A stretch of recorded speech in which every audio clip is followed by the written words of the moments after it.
Pemirsa, belum 1 bulan menjabat sebagai presiden, satu persatu kasus korupsi yang mangkrak diberantas oleh Prabowo Subianto. Prabowo mengatakan tindakan korupsi seolah-olah telah diterima sebagai kondisi sehari-hari. Bahkan pihak yang ingin memberantasnya malah ditertawakan karena kondisinya sudah terlalu parah. Ya, untuk itu Presiden Prabowo Subianto memberi peringatan keras kepada seluruh pejabat untuk stop melakukan praktik keserakahan dan merampok uang rakyat. Lantas, apa saja yang harus dilakukan Presiden Prabowo untuk memberantas korupsi hingga ke akar-akarnya? Untuk membahasnya pemirsa telah bergabung Wakil Ketua KPK periode 2015-2019 Bang Saud Situmorang. Selamat petang Bang Saud, apa kabar? Oke, dan juga tentunya sudah bergabung secara virtual pakar hukum pidana UI Pak Teuku Nasrullah. Pak Teuku Nasrullah, selamat petang. Selamat petang. Assalamualaikum warahmatullahi wabarakatuh. Maaf ini agak kurang bagus pencahayaannya karena masih di jalan dalam perjalanan ke Kota Samarinda. Siap, tidak apa-apa Pak Nasrullah. Kita mungkin awali saya ke Bang Saud terlebih dahulu. Kita melihat ya sejauh ini dari Kejaksaan Agung ini yang justru terlihat bergerak cepat Bang Saud. Ini bagaimana melihat lembaga-lembaga lainnya seperti kepolisian dan juga KPK tentunya?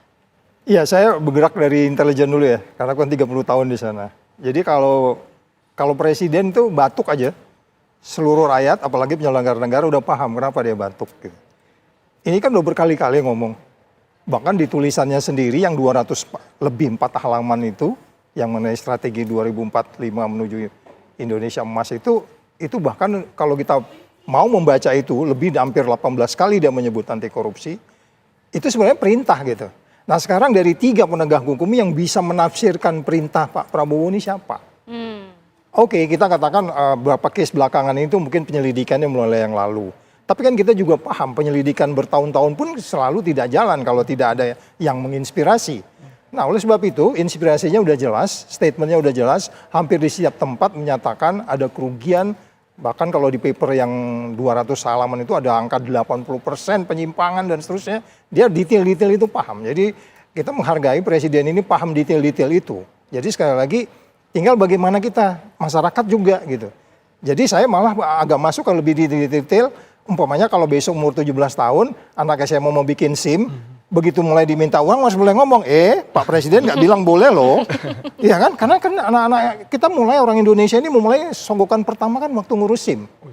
Iya dong, ya kan, jadi makanya maksud saya kita harus masuk ke detail-detail itu. Dan perintah ini cukup jelas dan semua kita harus menafsirkan bahwa ada satu kerja berat yang akan kita capai untuk menuju Indonesia Emas 2045, which is dipahami betul, bahkan di paper itu Prabowo menulis sendiri, banyak negara bahkan bubar karena tidak bisa mengatasi korupsi. Itu tulisan Prabowo loh. Jadi itu saya katakan ini kita harus apresiasi. Kira-kira gitu. Persoalan yang sangat fatal. Tapi Pak Teuku Nasrullah, kenapa baru di era sekarang dieksekusi secara massal?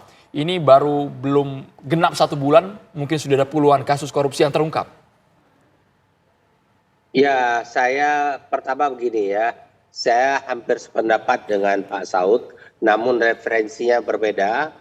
Pak Saud membaca dari buku beliau, tulisan beliau. Kebetulan saya mendengar langsung dari beliau di Kartanegara pada tahun 2019 ketika saat itu kami mendampingi beliau di MK. Baik sebelum putusan MK maupun setelah putusan MK. Beliau gregetan sekali dengan korupsi di Indonesia. Yang beliau sebut ada 2 persoalan yang paling dahsyat di Indonesia itu yang sudah menjalar dari hulu ke hilir. Satu korupsi, satu lagi adalah distribusi perdagangan yang dikuasai oleh kelompok tertentu dari hulu ke hilir yang ini harus dipotong, kata beliau. Nah, jadi kemudian ada lagi hal yang lain beliau yang sangat saat itu membuat saya terharu adalah ketika beliau mengatakan saya tidak ingin lagi ke depan sebenarnya mendengar orang-orang tetangga kita itu mengindon-indonkan Indonesia. Oleh karena itu pertahanan harus kuat. Nah dari sisi itu saya yakin seyakin-yakinnya sehingga pada saat saya sedang sakit pun saya rela begadang untuk membela beliau di MK. Tapi persoalan MK kita tahu sendirilah bagaimana saat itu melawan kekuasaan hampir tidak mungkin. Nah, satu. Yang kedua, Cuman saya agak sedikit kaget di susunan kabinet sekarang. Di ring satu beliau itu adalah orang-orang yang selama ini kita tahu bermasalah, muncul namanya, bahkan orang-orang menganggap kok jadi sandera politik. Kalau tidak bergabung dengan bla bla bla, maka dia akan jadi kasusnya. Nah, Anda bisa lihat siapa orangnya, tapi saya tidak boleh menyebut namanya ya, karena saya tidak bisa membuktikan. Tapi orang itu 2014 awal atau 2024 awal atau 2023 akhir mencuat namanya yang hampir setiap hari, bahkan pernah diperiksa oleh Kejagung, jadi menteri lagi.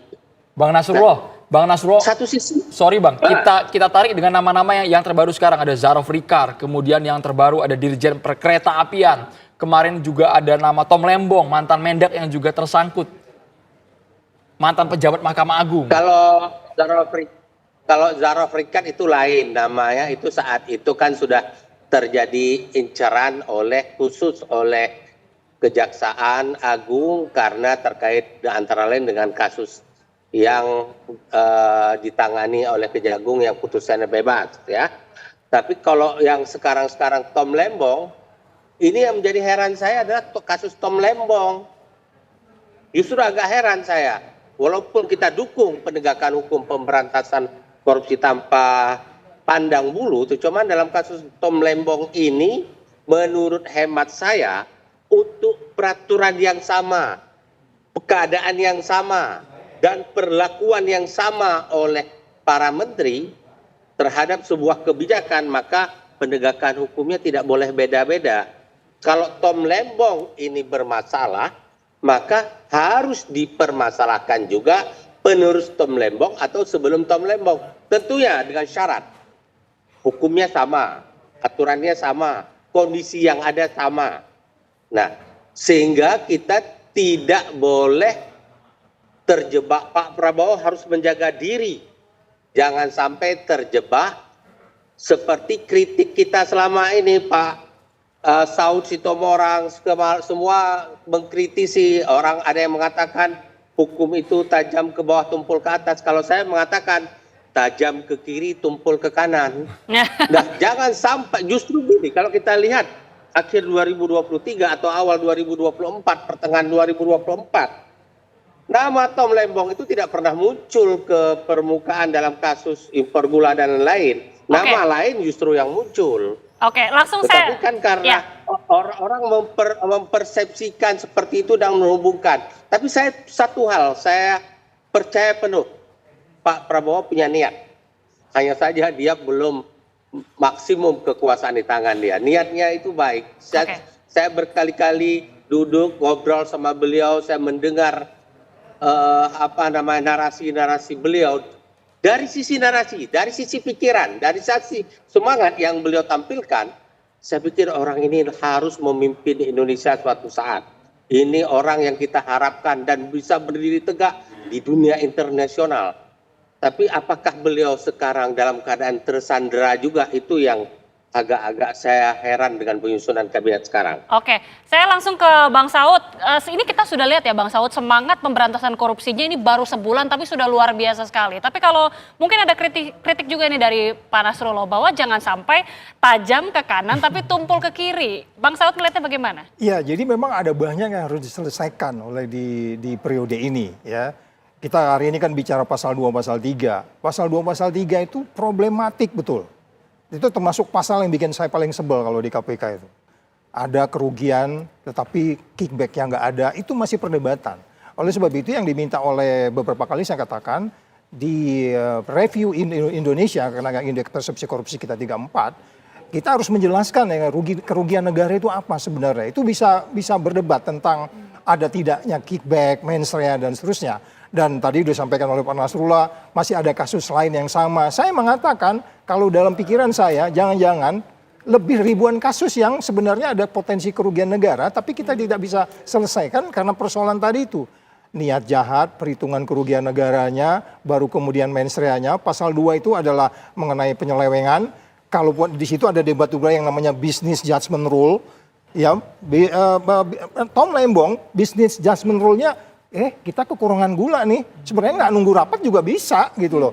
Tapi kemudian orang berpikir, loh kenapa itu jadi orang lain yang membeli gula itu, terus kemudian BUMN dapat spread harga, jangan-jangan BUMN-nya untung bukan rugi juga negaranya. Nah perdebatan itu yang saya katakan kita biarkan itu, jaksa melaksanakan itu, tapi kita berharap juga lawyer-lawyernya Lembong bisa menjelaskan itu. Dugaan saya Lembong itu akan lepas, ya kan? Karena memang kalau kita mau berdebat pasal 2, pasal 3, itu banyak sekali perdebatan dan di tataran akademis pun dari awal pasal 2 pasal 3 itu pendekatan sejarahnya memang sangat panjang, sehingga kemudian kalau kita mau mengatakan bahwa ada problem dalam penindakan korupsi di Indonesia, baik di undang-undang tipikornya, undang-undang KPK-nya juga masih banyak persoalan. Jadi itu yang saya katakan, kalau memang with all due respect Mr. Presiden bikin Perpu dikembalikan KPK untuk kemudian bisa men-check and balance dua institusi hukum penegak hukum lainnya dalam arti pemberantasan korupsi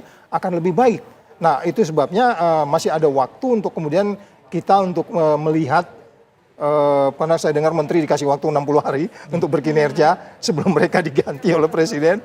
Nah isu-isu ini sudah warning, saya tahu sekian, bahkan beliau juga punya bikin statement bahwa sekian persen markup itu cukup ada di kementerian, dia paham itu. Sehingga ini kemudian kan warning pada kita, stop korupsi hari ini juga.